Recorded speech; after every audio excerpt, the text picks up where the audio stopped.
Hello everyone, my name is Katie Carson. I am the Duchess of Suds here at Royalty Soaps, and welcome back to the 12 Days of SOAPMAS. This video has been highly requested, and I have thought a lot about 10 tips that I would give as just personal pieces of business advice. If you look down in the description box, there will be links to the individual questions down below if you kind of want to skip around to particular questions that suit your needs. Also, please know I am not a business advisor. I am not a tax expert. I am simply a small business owner who has had one that is internet-based and sells worldwide for 11 years. So I know some things. I obviously do not know everything, and most of the advice in this video is tailored to smaller businesses and ones that are particularly handmade. So what is my number one tip? I really had to think about this. It may not be the most important thing overall. It's just the one that I think would be most helpful. And that is, if you are an American-based company that sells online and ships into other states, get a CPA. I found mine via QuickBooks. I use QuickBooks for all of my bookkeeping needs and my payroll. Obviously, this isn't sponsored by QuickBooks, but I just really like them. That is how I found my CPA. She charges a monthly flat rate. Find a CPA that charges a flat rate and doesn't charge you an hourly rate. You'll never know what that hourly rate is going to be at the end of the month. I always know with my monthly flat rate exactly what I'm going to be charged. Now, again, because I'm not a tax expert and I'm not giving legal tax advice here, I'm just giving you an opinion and something that helped me. I'm not going to get into the nitty-gritty details of why I think a CPA is so important, but the general theme is that there have been a lot of tax laws that have passed in the last 5 years that make managing sales tax in different states very, very difficult as a small business owner. All of the states are now in control of their different tax rates. They all have different tax threshold minimums. Some are very high, some are very low. And as of right now, Royalty Soaps is paying sales tax to like 40 different states. Had I not known about that right in the first 2 years after that law had been passed, I would owe literally tens of thousands of dollars in back taxes right now because I wasn't paying my taxes at the beginning. And I believe that's one of the things that a lot of small businesses don't know. And because they don't have a CPA at the beginning formation of their business, when they get a CPA a couple years down the road because they think they're big enough, they realize they owe several $1,000s in back taxes too because they didn't know and they were shipping into other states where they should have been collecting sales tax for those states. It is complicated. It was kind of a frustrating ordeal to set up, but my gosh, that is my number one piece of advice that I think legitimately could save you thousands of dollars if you get it squared away at the beginning in the formation of your small business. Number two, make a creative content calendar. Now, I have been on the internet, like I said, for 10 years, and this is the primary way that I advertise my products. 2022 was the first year that I actually paid for advertising, but before that, all of it was organic, and it was due to my YouTube videos, my TikToks, and my Instagrams that I posted on a very regular basis for years. Algorithms change a lot, and they change very rapidly, and when they do, a lot of content creators are hit, and it's very devastating. But one of the ways that you can help minimize the damage of that is by posting regular content all the time and being as adaptable as you can. Having a content calendar makes it a lot easier to post as frequently as your content schedule allows for. For me personally, that is 1 to 2 videos a week, mainly just one. Here on YouTube, for TikTok, we try to post 4 to 5 a month, which is very low for TikTok. It's just not something that I've prioritized. And that's the same for Instagram, Reels, and Stories. The people that are getting the most interaction and the most benefits from all of that are posting at least once a day on TikTok and Instagram Reels, and then on YouTube at least once a week. Number 3, know the signs of needing extra labor. My gosh, I wish I had hired my brother's faster. Being a single woman business owner is kind of its own micro category of business owners, and it can be scary to break out of that for multiple reasons. Number one, you may not want to give up all of the creative control that you normally have. I know when I started Royalty Soaps, I did do everything. I did all the labels, I did all the soap making, I did all the packaging and the shipping and the customer service, like you name it, I did it, and I had complete control of everything. And letting go of that control was very, very difficult. And then number two, it may also be difficult because the whole girl boss aesthetic, the single woman show aesthetic is its own micro category. It kind of has its own unique following, and breaking out of that may potentially, it doesn't necessarily, but may potentially have an effect on your viewing audience and your customer base, which are not necessarily the same thing, mind you. The people watching your videos may not be the same people that are buying, and the people watching, they may only be there and only proud of you while you are a one-person show. I learned this the hard way. I had a lot of people leave whenever I started growing and getting bigger because they were happy to support a starving artist and they were not happy to support a thriving one. But don't worry, because there are a lot of people who do want to support someone who is growing and their business is getting bigger. So know the signs of needing that extra labor. If you are experiencing burnout, if you're finding that you do not have enough time in the day to finish all the tasks, if you are paying yourself a salary, we'll talk a little more about that later, and all of your accounts have been paid and there is a surplus of funds that could be allocated to extra labor and therefore making more product, now's the time for you to consider bringing somebody else on. That was one of the single hardest and single greatest things I ever did for Royalty Soaps. And while it has fluctuated the amount of employees that are needed based on kind of the ebb and flow of business, Royalty Soaps will never again be a one-woman show. So as a tiny addition to knowing the signs of when it's time to hire somebody, I would also say this: know that your role in your business is going to change. You may go from being a crafter and like a sole proprietor to all of a sudden sitting in a role that is extremely management focused. And for me, that was a huge lifestyle change. I was very, very good at being crafty and creative and in front of the camera and all that. But when I had to start dealing with employees and business management and looking at finances and creating strategies, that is a complete job change, okay? So be aware of that. YouTube is also a really, really good place to help you with that. I could literally do a whole video, but suffice to say, know when you need employees and know that your role is going to change. Number 4, make sure your prices are high enough. One of the biggest mistakes I see for small business owners in their first year is starting their prices out way too low and undervaluing themselves. When there is an average price in the marketplace for a good or service, it creates an expectation for what the value of that good or service is. And if your prices are significantly lower than what the general expectation is, it could lead people to believe that it's not above board, maybe that it's a scam, maybe that the product is significantly worse than other people's. There's just a lot of things that run through people's heads when they see prices that are too low. So don't undervalue yourself because you're a beginner and you're just starting out. That may end up actually being more harm than good in the long run. Number 5, pay yourself.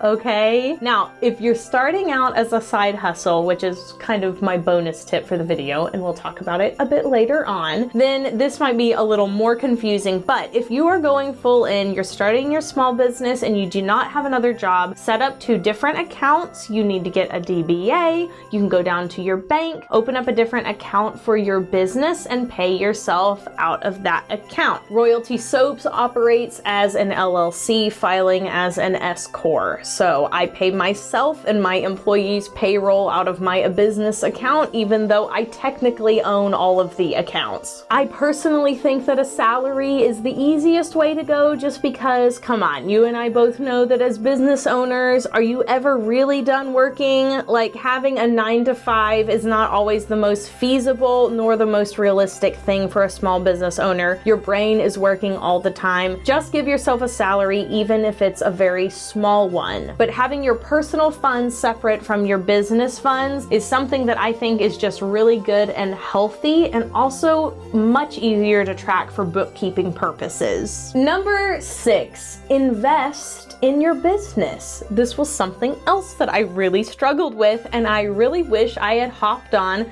a couple of larger purchases faster, because it would have saved me so much time and therefore money in the end. There's a lot of startup costs for certain types of businesses. Lucky for me, soap making is a relatively cheap thing to start in comparison with other types of businesses. I'm pretty aware of this, especially because my brother Elisha is a stock knife maker, and just the minimal amount of items he needs to get a knife out is well into the thousands of dollars category, whereas soap making you can kind of start for $200 or less. But once you get all of your basic needs met, finding ways to make things more efficient, faster, and more professional is the way to go. Whether that means buying 100 boxes instead of 10, or buying a piece of equipment that is $1,000, but it ends up paying itself off in a month to 6 months, whatever you're comfortable with. Those types of things are the investments I'm talking about, and letting go of that hard-earned cash at the beginning is so difficult. Listen, I will never forget buying our label printer the first time. I believe it was about $2,000, and that was more than I paid for my first car, okay? So it was one of the biggest expenses I've ever had in my life. I sweat bullets pressing the submit button on the website, but that sucker ended up paying itself off in 2.5 months, and I wish I had bought it a year sooner. Number 7, use business credit cards. Now, I'm putting this out there with a caveat because I know that there are folks out there that don't like to use business cards. They don't like to use credit cards in general. So if you're one of those people, this is not advice for you. I'm not trying to make anybody uncomfortable here, but I personally have found them to be incredibly useful because of points. Oh my goodness, the points. Obviously, we do not spend more than we're making. We are a debt-free business. We're not piling a bunch of things on the credit card and ruining our credit scores. We are simply using our credit card as if it was a debit card, racking up a lot of points and then turning in those points for travel or for, you know, computers or software that we need. It's just a really great way to save money. I would pair that credit card with services like Honey and Rakuten. Rakuten has saved me thousands of dollars. Again, not sponsored, but I really love them. And Honey, any way that you can coupon, like all of those little things really add up in the long run. Number 8, work in a different area than you sleep. Now, this might not be feasible for some people, especially if they're in a loft apartment or something like that. But if you can possibly work in a separate room than you're going to bed, I have found that to be so much better. When I started, everything was all in a room, and it was a very tiny room. OG watchers of Royalty Soaps remember the Hobbit hole. It was so small, and I had a rack of soap in there, and that's where I did all my computer work, and honestly, it was just overwhelming. So if you can move your workstation into a different area so that you can kind of compartmentalize the two things, your business and your personal life, it would just help you. Believe me, it will help you. Number 9, have good product photos. Now, I am not a professional photographer, but I am still the one who takes all of Royalty Soap's photos at this point. So I am a living testament that you do not have to be a professional photographer, but you do need to be a little better than putting something on a dirty counter, using a flash, getting a glare, and having a fuzzy final image. When you are putting that image against all of the images coming from bigger brands in your same product category, you're not going to get seen, because everything on the internet is very visual, and the people that have the best photos are sometimes the ones that get the sale just based on product photos, not even based on the ingredients or how fast the shipping is or anything like that. People just look it, they like it. You know, we all know the song, I see it, I like it. I want it, I got it. So iPhones are really, really, really good nowadays. Whenever I first started, my iPhone did not have that good a camera, so I invested in a Canon like DSLR. I think it was the Rebel T3i. Like it was, I used a stock lens. It wasn't that expensive, but it was still an investment. I have learned a little more about photography since then. I am by no means where I want to be, but I can still shoot in manual mode. I have a lot more props. I have some lights that I know how to use. I've grown my knowledge base on that. But when you're first starting out, you can totally use an iPhone. There are tons of product photography courses out there that are very, very good. There's some here on YouTube that are like life-changing. I will leave them down in the description box below, the ones that I personally found very helpful. A lot of 2-light systems with a spotlight makes things look so professional, and then you can edit those photos either in Photoshop, which is what I like to use. I use Photoshop and Lightroom in combination, but a lot of people like to use simpler things out there. You can use a Lightroom app on your phone and that's free, but you do want to have good photos. Learn about styling. Maybe you want something clean and minimal. Maybe you want something that's a flat lay with a little more clutter. The type and the style of the photo is not what I'm giving the advice on. It is simply the professional nature of the photo. It being clear, it being well lit, it not being blurry or have a glare on the lens or having dust or clutter in the background, things of that nature. Make sure your product photography is good. And number 10, do collabs with other artists and creators on social media. Now this may sound like an outdated piece of advice because about 5 years ago, doing collabs, having people on each other's channels, doing joint giveaways where you go follow one Instagram account and there's like 30 people you have to follow, but if you do, you might win a trip to Disney World. All of those things were super popular and they're not done that much anymore. However, one of the greatest ways that I see people grow on the internet is reaching out to somebody else within their community and jointly working on a project. That's a little bit different than like just doing a joint giveaway. Working on a project that tells a story that gets people excited and invested is a great way to grow. And there are so many amazing artists out there in all different categories that want to do that. So that would be my last piece of advice. Reach out to fellow people in your community, see if they want to work together. Giveaways are great too. I mean, everybody loves free stuff, you know? Maybe you want to write an email newsletter with somebody else. Maybe you want to interview somebody else. Maybe you want to launch a product and where, I don't know, I'm just throwing stuff out there. They design the wrapping paper and you design the product, or they design the label and you design the product. You know what I mean? Like collabing in that way is such a great way to grow because they have an audience, you have an audience, and there will be some overlap, but not all of the overlap. So there you go. Those are my top 10 tips. Hopefully we can cut this down to be a very digestible video. And as my bonus tip, I would say this. If you're not sure if starting a small business is right for you, take some time, write down your goals, write down what you would be comfortable with growing toward, how big you would be comfortable with your company getting, and then start it as a side hustle. Don't quit your day job before you know that this is what you want to do, and if you know that you can make money doing it. That is one of the saddest things that I have been told over the years is people quitting their day job too quick. They didn't realize what they were in for, and then not being able to go back to the thing that they realized they liked a little more than they originally thought they did. Start it as a side hustle, do it in your free time, see what you enjoy, see what you can sell, and if there's any potential for profitability, and then launch full on into it. That's what I personally would do if I was to restart Royalty Soaps all over again. I would see what I could do and what I could dabble in before I quit what I was doing professionally at the moment. Thank you all so much for watching today's video. I hope that that was helpful and not too wordy. Again, a disclaimer, these are my personal opinions. These are things that worked for me with Royalty Soaps and my small business, and I really hope they help you